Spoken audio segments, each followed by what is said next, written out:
He was beaten down last night. The Steelers about to get beaten down by Buffalo. We'll talk about both and why it's happening next.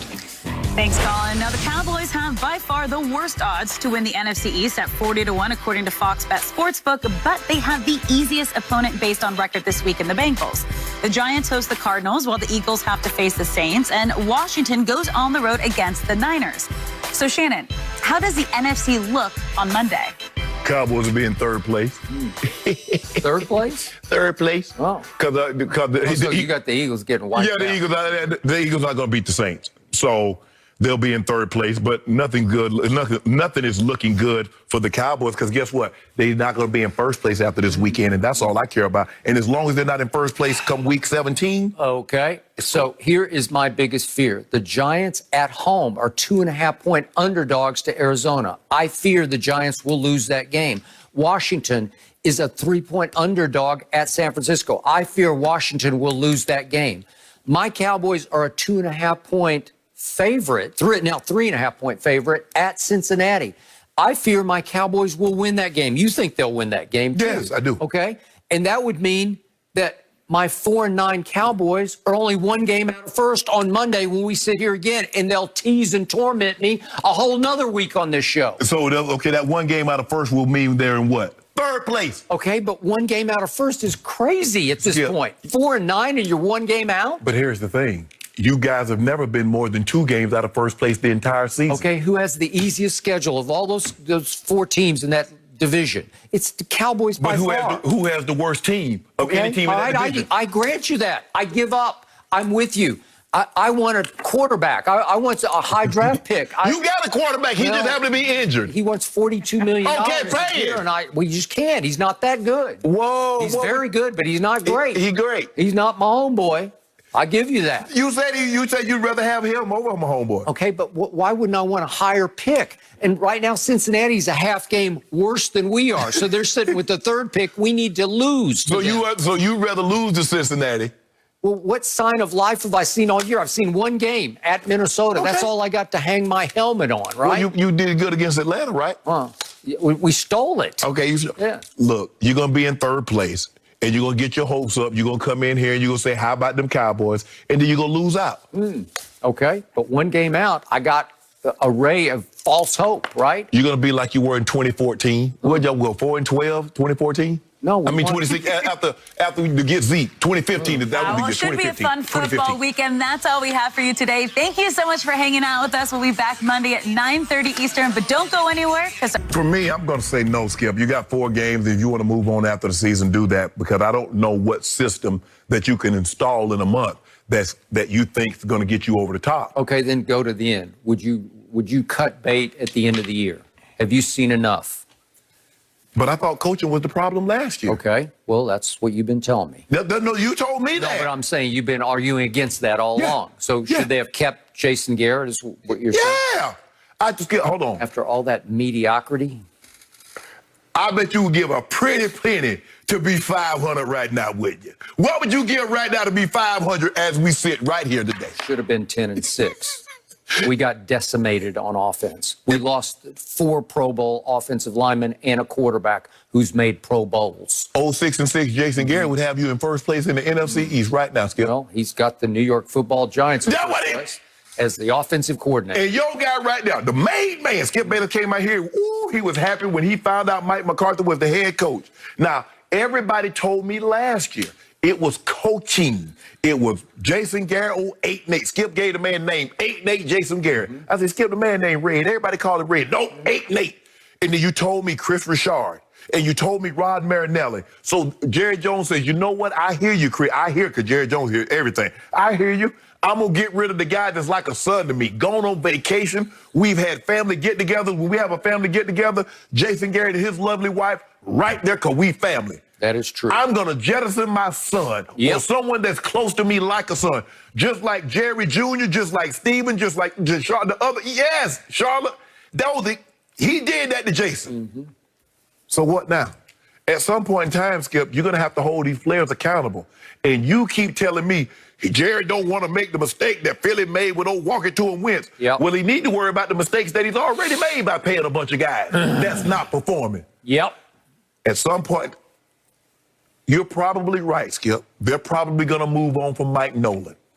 But if guys don't play better, guess what? We're going to have this same discussion next year. It's 10 minutes to 8 West Coast time. What's the date? 11th, 12th? We're going to have the same discussion next year at this time. If the players that's on that defense last year and this year don't play better than what they're playing, that's going to be your issue. All right. So I was on record on this show at least a month ago. 2 months. Maybe 2 months ago. It's time to drop the mic, at least one of the two mics. And it has to start with the defensive coordinator, Mike Nolan. Knew his father, loved his father, have respect for Mike Nolan's longevity in the league, but it's been too long since he did anything good to great. And he is a crony. He is a best buddy of Mike McCarthy, and that's why he's still afloat coaching this defense. Although, I will give you this, Jerry is such a shrewd operator, he may have known a month ago it's time to cut bait with Mike Nolan, but he starts sniffing that high draft pick, and he says, we just got to play this out. Maybe we'll just lose out with Mike Nolan. I want everybody to understand the depth of my anguish over this defense. It's inexplicably bad. It's mind-blowing. It's historically bad, Skip. Hey, seriously, I want everybody, I want this to sink in. If they stay on pace of points allowed, and they're by far the worst in this league this year, they will finish second only to the 1981 Baltimore Colts. In points allowed all time. Yeah. And it's close. If they stay right on, they'll just be just a little more than a touchdown short of that team on points allowed. I want that to sink in. That's happening right before your very eyes. And obviously, they are literally getting run off the field game after game. And because it's Skip, if that's the Jacksonville Jack, if that's the Jets, if that's one of these teams, like you don't even, that's the Cowboys. Okay, look, we did get decimated, and it's a legit excuse on offense when you lose 4 Pro Bowl offensive linemen and a Pro Bowl quarterback. Yeah, you're going to have a hard time on offense. But on defense, they've had injuries here or there, but nothing like hit the offense.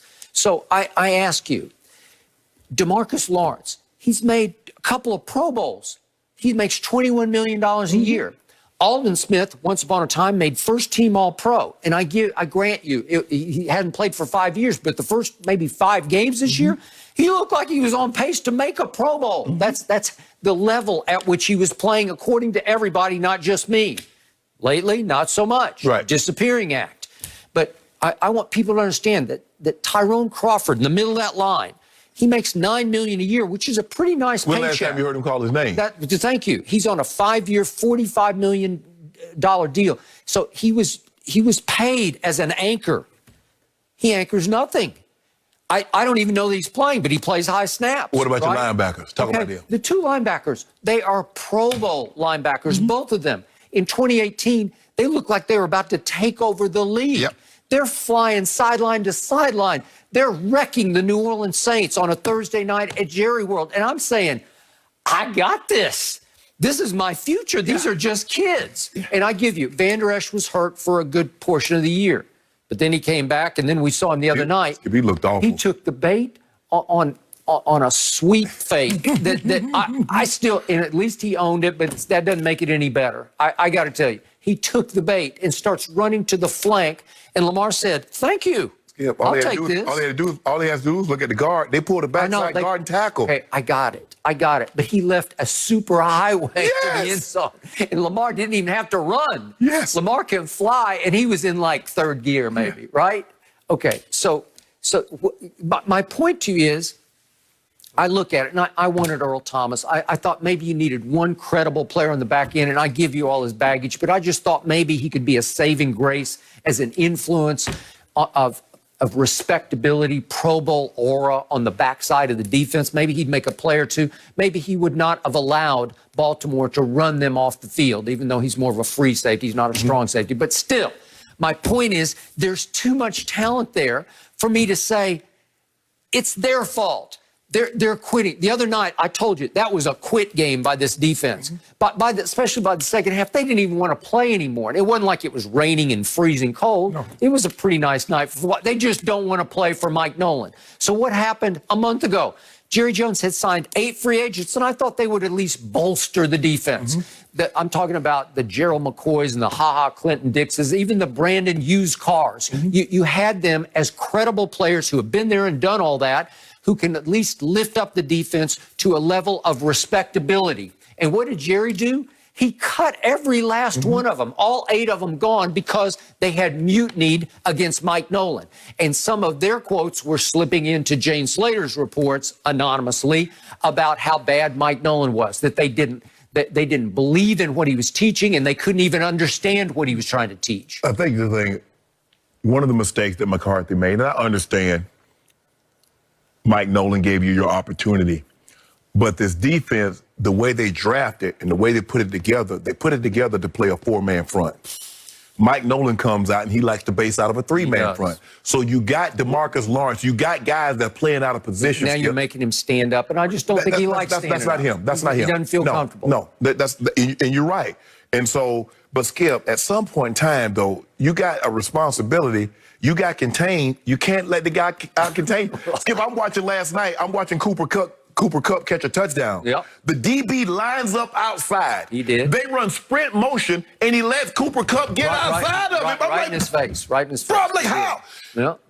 They put Alden Smith outside. They line D-Law outside, and they lose contain. How? You can't. They pull and Wolf Hunter. I know you told him, but they pull 700 pounds. Here come O'Brien 6'8". How the hell you miss O'Brien at 6'8", 350? He pulling. They pull the back. And by the way, then he's screaming at the TV camera.